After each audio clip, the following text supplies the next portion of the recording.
the TouchNet application, which is located in your campus portal, is the place where you make all your payments and payment plans and stuff like that. And then we also do coordinate tuition reimbursement and third-party billing. So throughout this seminar, we're going to kind of navigate the finances that you're going to come across this fall term. So it's kind of like a roadmap of your way through your first semester here. So if you are able to take a quick screenshot or take a picture, because there are a lot of important dates on here, from payment dates and the date that your FAFSA opens and things like that. So we're just going to kind of go through in chronological order, starting from right now, July to August, and then go through November, October, and then finally November, December. And there is a screenshot of this exact roadmap in both English and Spanish uploaded on our Facebook page. So if you do want to follow us at Elmhurst SFS, you are welcome to kind of see this here. I plan to upload this presentation to that Facebook page as well. So if you or your families want to take a look at this page after our webinar is over, please feel free to follow us on Facebook. We have a couple social media channels that we'll post at the end as well. So we can get started kind of with the July, August, kind of the months that we're in right now. I'm getting ready to enter August here in the next couple of days, which is crazy.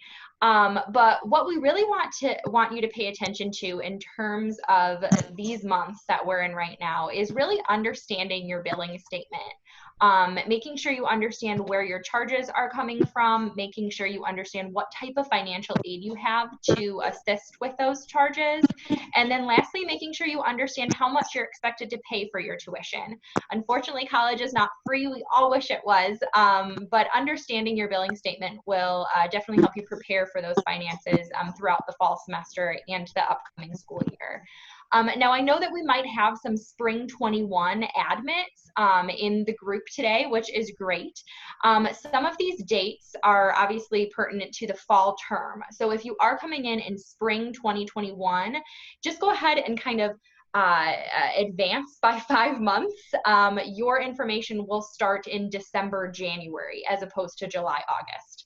So anything that you're seeing right now, just kind of, jump forward 5 months and that will be your timeline. We could possibly even revise this timeline for spring 21 admits after the webinar is over. So for our July, August students, we really want to make sure you're understanding your tuition bill. After you register for classes throughout this summer, we will go ahead and provide you a tuition bill via email. So make sure that you're checking your Elmhurst email account after you register for classes, because that's where we're going to be sending that tuition bill. We do not send paper statements. So again, make sure that if you're looking for that tuition bill, looking for that information, you're checking your Elmhurst email account, or you're checking TouchNet. TouchNet, again, like Erica said, is that online application that houses all of our billing and payment information. There's a little icon for it right on the homepage of your campus portal.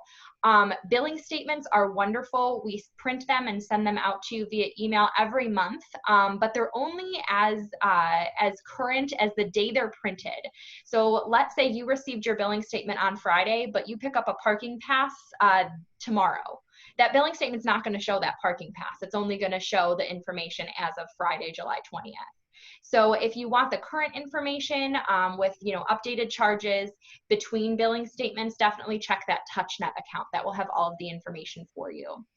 Your billing statement, again, will also show what you actually have to pay out of pocket. So a good thing to keep your eye on and to understand. You are always welcome to call our office, to email our office to ask questions about that tuition bill. Erica and I are normally the ones answering those emails or returning your voicemails, along with our cashier. So definitely really good, knowledgeable people to talk to if you do have questions. Your statement is going to include all of your direct charges. So that's going to be tuition and fees and your room and board if you're going to be residing on campus. Please note that there are some online classes for the upcoming fall term in which instructors have billed books directly to your bill. These are rare, but they are occurring for our first year students, so just be aware of that. Generally speaking, books are not billed directly to your tuition bill. They come as like an extra expense, but for some of these random online classes that instructors are setting up for our students this fall, there are some courses where your books are billed directly there, just for ease and convenience for you as the student working through these online course functions. There is a little note on this page also that indicates an authorized user. So students and authorized users are notified via email when billing statements are available. What I always recommend is that if you, the student, are not primarily responsible for paying your tuition bill, you sign whoever is up as an authorized user. An authorized user on TouchNet means that that person also has email access to those billing statements and has 24/7 access to that TouchNet billing site. So they don't get access to students' grades, don't get access to their class schedule, nothing like that. It is only the billing information. So if you have a family member or a guardian that is assisting you with tuition payments, definitely a good idea to sign them up as an authorized user. To do so, you just need to go to your TouchNet account and click the button that says authorized users, type in their email address, and they're signed up. So very straightforward. Again, if you need assistance with that, feel free to contact us. We can walk you through it. So when talking about how much you're going to be billed, there are a couple slides in here that just kind of go over fees and charges that you may see on that billing statement that you'll receive. Comprehensive tuition is here. This is going to be billed to any full-time traditional undergraduate student at $19,177 per semester. And academic technology fees of $150 per term are also billed to every student. If you are looking to live on campus, the room rates and the meal plan rates are listed on this screen here. Please note that if you do have an air-conditioned residence hall room, you are charged an additional $250 per term. That is relatively new this year, so just note that the standard pricing is in the chart there, but there is an additional charge if you are placed in an air-conditioned residence hall. And then some additional fees you may incur are listed on this page. First year students brand new to college are going to be billed a $225 orientation fee, and transfer students are billed a $75 orientation fee. So those are the two most common charges that you'll see in addition to the tuition, the fee, the academic fee, the room, and the meal plan. And then again, just note that some online courses are including book access into your tuition bill. So to kind of help you guys, break down those payments, we do offer payment plans. You're not required to enroll in a payment plan or anything like that. So if you choose not to enroll in a payment plan, then your payment full balance will be due by August 15th. But if you are interested in enrolling in a payment plan to kind of help with those costs, payment plans will be available after you're registered and once you receive your billing statement. So we have 5-month plans, one in the fall that starts in August and ends in December. And then for the spring semester, you would need to re-enroll in a 5-month payment plan from January to May. You have the option of a non-auto plan and an auto plan. So that non-auto plan kind of gives you more flexibility in your payments. So in terms of like the way that you make the payments, so you can make your payments online through TouchNet, you can make your payments in person in our office, and you can also mail those payments. With the auto plan, you're required to have a saved payment method, so either like a checking or a savings account, so that that payment can be withdrawn monthly on the 15th of every month. So if you haven't done so already, we'll kind of go through the steps of how to enroll in a payment plan on TouchNet. So first you'll go to your campus portal at my.elmhurst.edu and then click on that TouchNet application. And then you'll go ahead and click on that Enroll in Payment Plan button there. Then you'll select your non-auto or your auto plan. After selecting student account, you'll select the term 2020 fall, and then you'll see either the non-auto plan or the auto plan. So then you'll click next.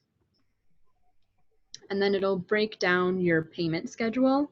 So you'll just review your payment schedule. It shows you all of the installments and then the dates that they're due and then the amounts. And then you'll click continue. And then here's where you'll select your payment method. So you'll choose either a credit card, an electronic check, things like that, and then click continue. And then here's where you'll provide like your account information for the method that you're using. I do want to note that it doesn't automatically detect if there's an incorrect account number. So it is very important that you make sure that the routing number is correct and that the bank account number is correct, so that you don't have any issues with like missed payments or anything. And then you'll just click continue to complete the final payment agreement. So to make your payments monthly, if you're doing them manually, you'll just scroll down on that TouchNet page where it says scheduled payments, and then you'll be able to make the installments there. If you are going to pay in full, then you can just click that blue button that says make payment. Like I mentioned, those payments are due on the 15th of every month. So the first payment, August 15th, the second payment, September, and so on. So if you enroll in your payment plan after August 15th, then your first installment will be due that time that you enroll.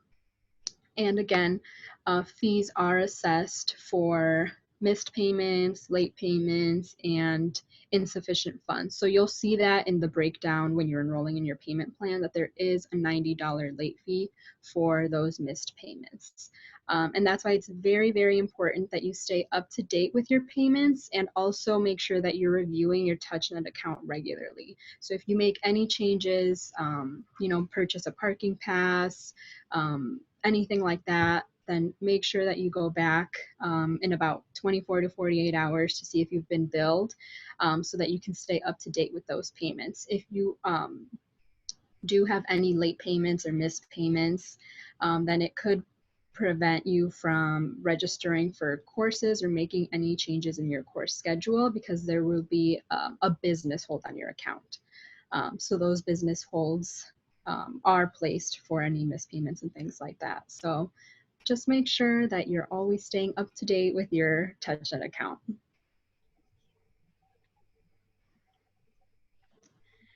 Okay, so moving on a little bit, talking a little bit more about financial aid information, and moving into the September and October date range of our fall semester.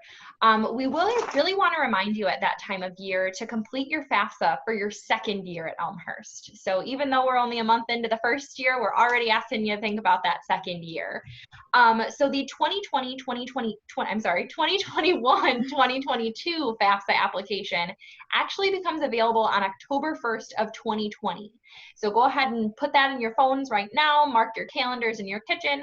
For October 1st of 2020, you're gonna want to file your FAFSA for your second year at Elmhurst. Please be prepared to have 2019 tax information available so that you can input that into the application. And a quick reminder that the FAFSA determines your eligibility for need-based grants, federal work study, and federal student loans. So it is a very good idea to complete this application if you are eligible to do so. We in the Office of Student Financial Services do highly recommend it, not just because it determines your eligibility for all of these different grants, but because especially in the economy that we're living in right now, finances can be kind of unpredictable. And in order to look into your account and reevaluate a financial aid package, we do have to have that FAFSA on file. So this is a good indication for any student who's watching today that may not have their FAFSA for 2020-2021 filed yet. If you are interested in completing that application, it is still open and available for you to complete. And again, in this current economy, we want to just make sure all of our students have kind of backup financial plans in place. Should, God forbid, a family member lose a job or loss of income, we utilize the FAFSA to document these changes in your family's financial situation. So without that FAFSA on file, it's harder for us to assist you if there's a financial need that's come into play. So October 1st of 2020, you want to start thinking about completing that FAFSA application for your second year at Elmhurst. So that's kind of what we're getting into in terms of September and October. The website to go on to complete that FAFSA is studentaid.gov. You can complete it all online. We can also help you do that if you do have questions about the application. At this point, we are working remotely, so we are happy to meet with you on Zoom if you have questions about that application. If we do hopefully get back in the office very soon here, we're happy to schedule appointments to meet with you about that application as well. For any of our Illinois residents watching today, the state of Illinois actually implemented something called the RISE Act within the last year. And the RISE Act led to the alternative application for Illinois financial aid. This alternative application is open to any Illinois resident who does not meet the qualifications for the FAFSA due to citizenship status or gender identity. So if you are, fit into those demographics, you do have the alternative application available to you. At Elmhurst, when you complete an alternative application, it allows us to determine your eligibility for the Illinois State MAP grant, as well as some Elmhurst need-based aid. So certainly a route to take if you unfortunately can't complete that FAFSA application. The alternative application for Illinois financial aid is available to you. You can find more information about that application on isac.org. At this point, if you are looking to complete that application for the 2020-2021 school year, the MAP grant is no longer offered to students who are completing the alternative app. There is a deadline to complete this application by. It's going to become available on October 1st of 2020 for the following school year, just like the FAFSA. So we do highly recommend that you complete it as soon as you can after October 1st, because MAP grant funding does run out, just like it has run out for the upcoming school year. So if you didn't get it on file for this year, you can still complete it for next year. So again, mark it on your calendar, October 1st, 2020. Take a look into that alternative application if you're not eligible to complete a FAFSA. Now moving into the final months of the semester, November and December. So you'll make your fourth payment on November 15th, and then your final fall term payment on December 15th. But we also have the J term, which is the January term. And these courses, students typically take a course in the J term because it's just 1 month and they are free to full-time undergraduate students. So if you are a resident living on campus, then you will be required to purchase a meal plan, but your tuition for your course will still be free as long as you're full-time both in the fall term and in the spring term. So remember that full-time means you're enrolled in 3 credits to 4.75 credits. And this J-term meal plan is also due on December 15th, and payment plans are not available in the J-term for the J-term. So if you do have to make that payment for the meal plan, then it will be due on December 15th. And then you can see the little schedule here on the right side of the screen, which starts on January 4th and then ends on January 29th. And then just another important reminder is to keep in mind of the Family Educational Rights and Privacy Act, which is a federal law that protects the privacy of student education records. And what this means is that, faculty and staff of Elmhurst University can only communicate information about your student account to you, the student. Unless there is a signed FERPA release on file, which is here on the left. So this authorization allows us to be able to talk to your parent on the phone, through email, but if we do not have this form on file, then by law, we are not able to give any information about your student account to your parent. So if you are interested in completing this form, if your parents are going to be, handling any finances or things like that, then we would recommend it if you are, comfortable doing that. And you can find the form on elmhurst.edu/finaid under the Forms and Documents tab, but it can also be found on BlueNet. And then you can upload that document through our secure document upload tool, which is also located on elmhurst.edu.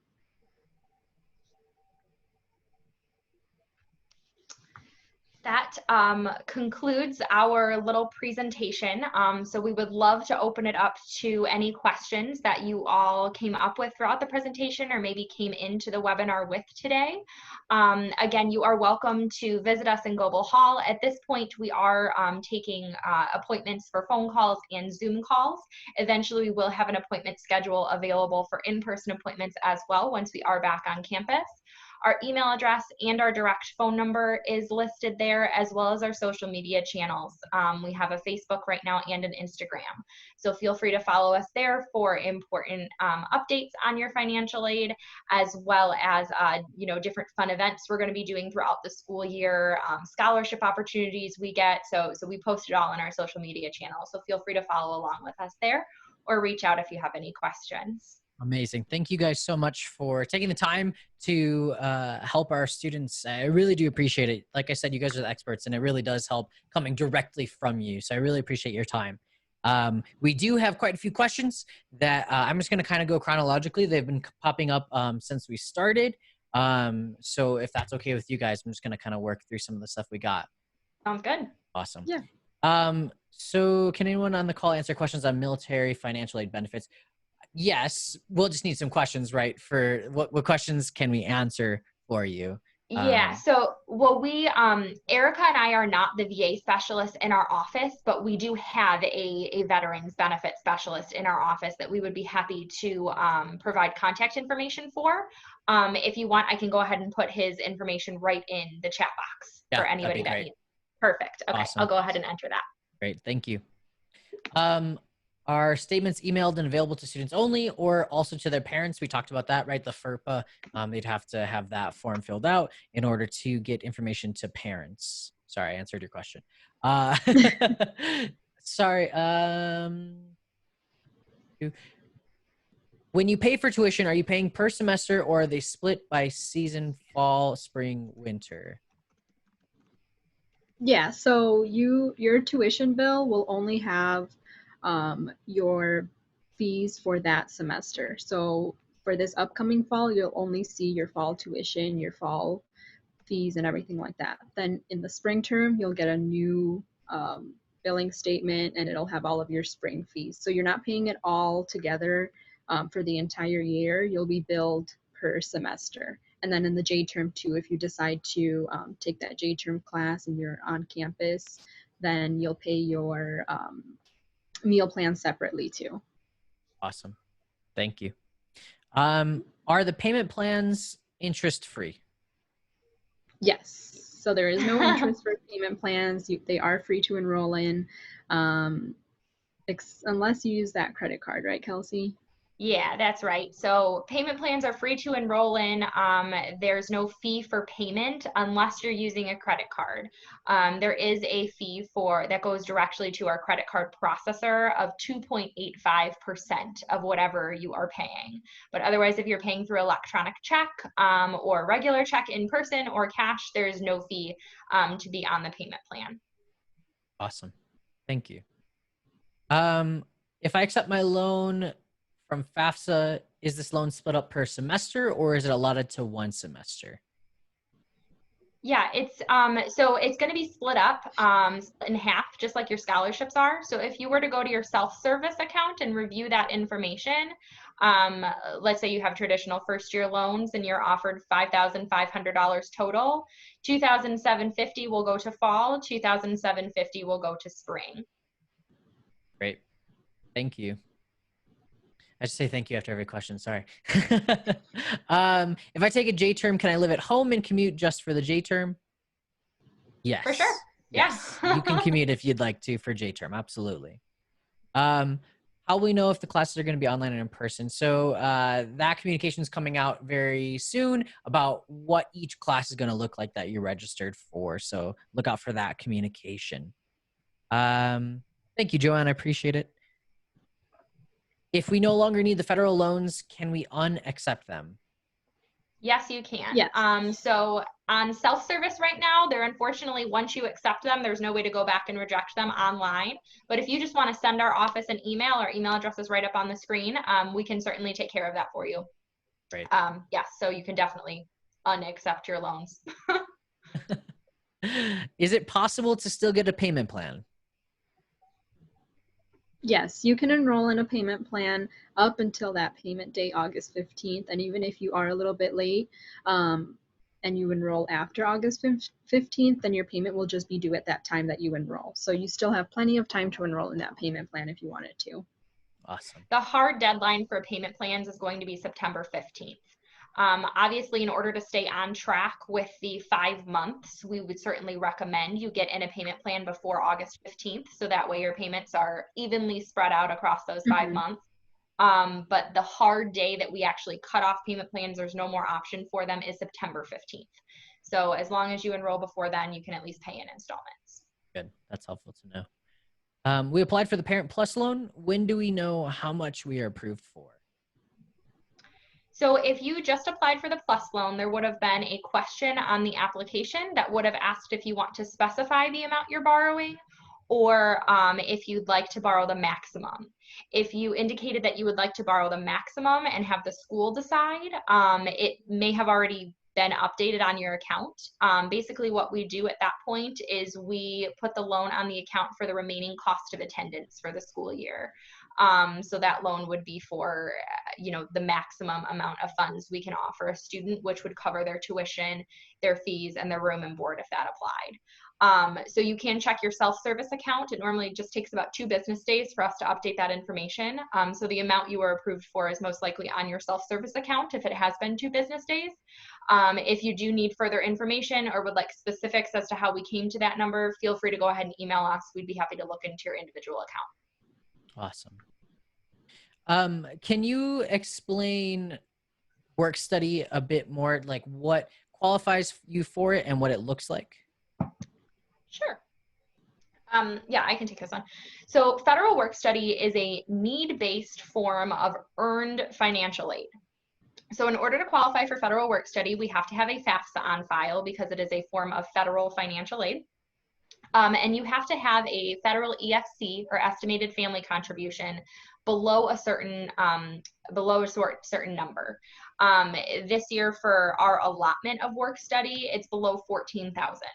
So every school is going to have a different allotment of work study based on what we were allotted. We can only award it to students who meet a certain demographic of need. Basically what work study does is it allows you to obtain a job on campus, and instead of your paychecks coming from the department you're working for, they're actually coming from the U.S. Department of Education. So work study is very beneficial for the departments on our campus to have access to, because they can have student employees to assist them with their day-to-day processes without having to find the funds within their own budgets to afford to pay these students. Students who are on work study get scheduled hours from their individual supervisors. There is no minimum number of hours. The maximum number of hours is 20 per week. And you will also be paid an hourly wage based on what your supervisor allows. So that hourly wage will come out of whatever you're allotted in work study. For most students who have work study, it's $2,000 per year. So you'll be paid your hourly wage based on the amount of hours you clock in every week. Federal work study students are paid bi-weekly, and they do have the option to put their paychecks towards their tuition balance, or they can have them directly deposited into a checking or savings account. That's actually the more common option, because our student employees are working sometimes less than 20 hours a week. They're not making a ton of money, but it's definitely enough to, go out to eat with your friends or to pay for gas to and from school. So a lot of students just prefer to have that money in their pocket as opposed to put towards tuition. But if you'd like it put towards tuition, definitely an option. When you're hired on campus, that will be one of the pieces of paperwork you'll need to fill out, is how you want to be paid. When you are looking for jobs on campus, you can look right now. They're posted on the campus portal under your Student Life tab. Please be aware that you do have to fill out the same federal paperwork you would have to fill out if you were working at Starbucks in downtown Elmhurst. We require you to complete an I-9 and provide us with the identification documents, like your driver's license or state ID, like your social security card or your birth certificate, so that we can prove you're eligible to work in the United States. We also need you to fill out some tax documents like W-4s for the state of Illinois and for the federal government. And then last but not least is that direct deposit form, which tells us how we should pay you as an employee. It's a very long-winded answer to the question. Oh, very helpful. Very helpful. Thank you for that. I think because there was a few questions about that and you answered each of them as they came Perfect. out. So that was very helpful. Good. Thank you. What do the meal plans look like for J-term? Meal plans for J-term, sorry, I'm swallowing. Oh, you're good. So meal plans for J-term are definitely prorated based on the 3 to 4 weeks of the semester that you're spending in that January term class. I actually don't know. I got my little cheat sheet here. Let me see if the J-term meal plans are listed. Yes, they are. So if you are living on campus for J-term, you have the option of a light meal plan for $325 or a basic meal plan for $564. So there is no Blue J meal plan for J-term. It's just the light and the basic. So you have to choose between those meal plans once you decide if you're going to live on campus or not. Awesome. A few folks are asking about the parking pass. How can I go about getting a parking pass? Will it show up on my tuition bill? So parking passes are available in our Office of Campus Security. I don't know if they're available yet for fall semester. I'm thinking they're not, just because students aren't back on campus in any capacity right now. All of our summer classes are online, so I don't think they're available yet. But the first week, security is always very relaxed about parking passes. So just make sure within the first week of classes, you head over to campus security. You'll need to fill out a form with your car, make, model, and license plate number, and then they'll provide you the parking pass. Give us a couple business days to get that pass actually billed to your account. So it's not immediate. So when you pick up the parking pass, somebody in security might say, okay, go pay that with Student Financial Services. Don't. Wait until you actually see it on your TouchNet account before you try and pay it. Because if you're on a payment plan, that parking pass is going to be factored into your next monthly payment. So, you know, you don't need to pay right away. Just fill out the paperwork in campus security, pick up the pass, and then give us a couple business days to actually get that charge onto your account. Awesome. And what's the charge for the pass? Oh, that would be helpful. For commuters, it's $50 each semester. For residents, it's $100. We do have very few parking lots on campus. Parking is something that our campus is going to be expanding on, hopefully within the next year or so. So we do kind of discourage residents from having cars, which is why their parking passes are a little bit more expensive. So $50 per semester for our commuter students, $100 per semester for our residential students. First year students, I believe you have to have a doctor's note or like a note from your employer if you're going to have a car on campus and you're a first year student. Awesome. How long does it take for finance application to be reviewed and approved by Student Financial Services? I think they might be asking Probably about FAFSA. FAFSA. Yeah. So after you submit the FAFSA application, it takes about 2 to 3 business days for us to pull that in, sometimes less. At that point, we will review the FAFSA to determine if we need any additional information. Sometimes we'll need to verify tax data or household numbers, and we might ask you for an additional piece of information. So after you submit that FAFSA, make sure you're just keeping an eye on your email address to ensure that you turn in any missing information that we're requesting. And then probably about a week if we're not requesting information. If we are requesting information, it's about 2 to 3 weeks after you submit that paperwork that we can get you a finalized financial aid package. Right. All right. Make sure we have a short time. So if you have any other questions, make sure to put them into the chat. There's still a few, but I just wanted to give people a sort of warning in order to get at whatever questions you have. Also, the contact for SFS is right there. If you do have questions after this that did not get addressed or think of afterwards. All right. And again, we'll be posting this presentation to our Facebook page. We're also, able to send it out to you if you'd like to have those screenshots in your personal files. So feel free to ask for that information. Otherwise, we will be posting the slides on our Facebook page after this. Do you need a meal plan to buy food on campus, or can you purchase with regular money? Erica, you want to take that one? Yes, so you are not required to purchase a meal plan. If you are a commuter, you can easily pay with like your debit card or your credit card in the cafeteria. Cool. Oh, and you can also add the funds to your JPass. I forgot about that. Awesome. There's an app on your campus portal. It's also TouchNet, but it's TouchNet JPass funds. So if you wanted to put your funds on your JPass, you can also add them to your card, and then you can just swipe your card that way to purchase meals. Our Office of Residence Life does require residential students to have a meal plan. So if you're living in one of our 6 residence halls, you do have to choose between one of those 3 meal plan options. If you're living in our houses or our on-campus apartments, you're not required to have a meal plan. You do have the option to, but you're not required. Great. This is a longer question. If I do not do work study, I was granted 1,000 in work study. Does that mean an additional charge of 1,000 will go on my student account for me to pay on top of the charges I currently have? Nope. So if you decide not to utilize your work study funds, that just means that you won't be using that $1,000. We won't be asking for that $1,000 from the Department of Education. Your charges will stay the same as they look now on your billing statement. You won't be charged for that work study. Awesome. Do transfer students have to apply for FAFSA? Certainly not. FAFSA is not required by any means. It's just encouraged.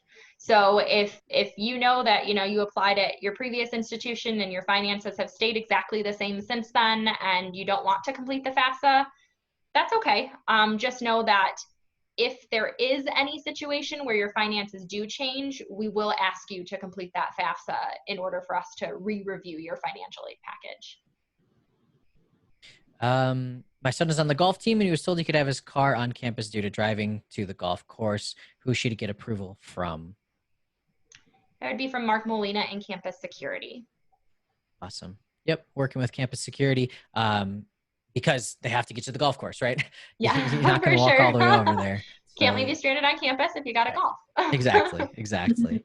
Are there other job options going to be added on? As of now, there aren't many options. Yes. So we had a few posted as of July 15th, which was our goal date. Due to COVID and the fact that a lot of our departments on campus are still remote, we haven't had as many job openings by July 15th as we would like. So our student employment coordinator just sent out a reminder email, and he's getting opportunities coming into him every day. So we will be updating those opportunities within the next couple weeks here. So that way there's, definitely plenty of jobs to go around. Some supervisors are just waiting a little while until we have a little bit more information on what class schedules are going to look like in terms of on-campus, online, things like that.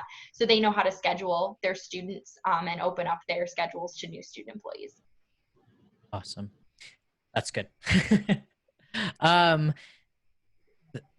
Freshman and parking pass and doctor's visit for freshmen are just on campus. So that so if they are commuter, they're absolutely allowed to have their car. For sure. Yes. If they're a first year that is living on campus, they have to have some kind of reason to appeal to have their car on campus. Right. Yes, commuters, please drive to campus. We're not we're not discouraging you from getting to campus at all. We're just encouraging first year students to rethink having their cars so that there are more spaces for our commuters. Right. What is the deadline to switch from resident to commuting? I wouldn't really say there is a hard deadline. Obviously, you'll want to make any decisions you can by August 15th, because that's when payments are going to be due. Either your first installment in the payment plan or your payment in full. And if your housing charges are on your account and they maybe shouldn't be, you might be paying more than you need to. So definitely reach out to the Office of Housing and Residence Life to check in and see if they have any deadlines they want you to abide by. In terms of billing, we can make those adjustments kind of as the summer goes along. We would encourage you to decide by August 15th, but if you need to wait until August 20th or August 25th, that's okay by us, but definitely check in with our Office of Housing and Residence Life just to make sure they have rooms available if you're looking to move onto campus, or they're able to make the appropriate adjustments if you're looking to now commute. Great. There's a few folks asking when they get their student IDs. That will probably happen when you arrive on campus. I'm not entirely sure what our orientation programs are doing. Used to get them at advising and registration days, but those are virtual this year. So the library circulation desk is the place that that produces those IDs. So I would assume it would be as part of your orientation program, whether that is the first year orientation program or the transfer orientation program. They would give you information on that. Yeah, there should be some information going out. They may be moving towards a virtual format to get your student IDs. So just look for some communication about that for sure. Junior transfer students, yes, they can have cars on campus. What is the deadline to accept your FAFSA and loans on it? Again, we can process your student loans all the way up through the end of the semester, but payment is due on August 15th. So if you want to make sure that those funds are applied to your account, make sure you're deciding on accepting or rejecting those loans before August 15th. It takes about 24 to 48 hours after you accept the loan for them to actually be applied to your tuition bill.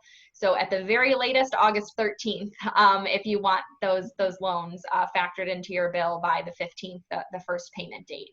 But if you decide to start the semester without the loans and then in October realize that, oops, you really do need the additional financial assistance, that's perfectly fine. You can accept them all the way into the last day of class. Awesome. Same with rejecting them. You can reject them all the way into the last day of class as well. Oh, that's good. That's good to know. Resident student has a car on campus, would a parking pass be charged every day? So the parking pass is going to be charged at the beginning of the semester when you get that pass. It's not a daily charge. It's going to be sent to your student account in that way.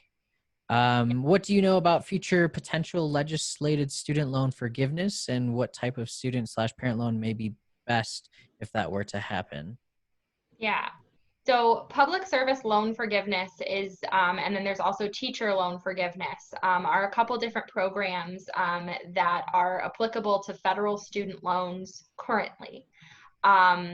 Obviously, with the administration that's in place in the federal government, there have been some motions to change these loan forgiveness programs and, adjust them in some way. So at this point, they are still in place. Public service loan forgiveness is a program in which if you go into a public service field after graduation and you work in that field for up to 10 years while making qualifying monthly installments on an income-based repayment plan for your federal student loans.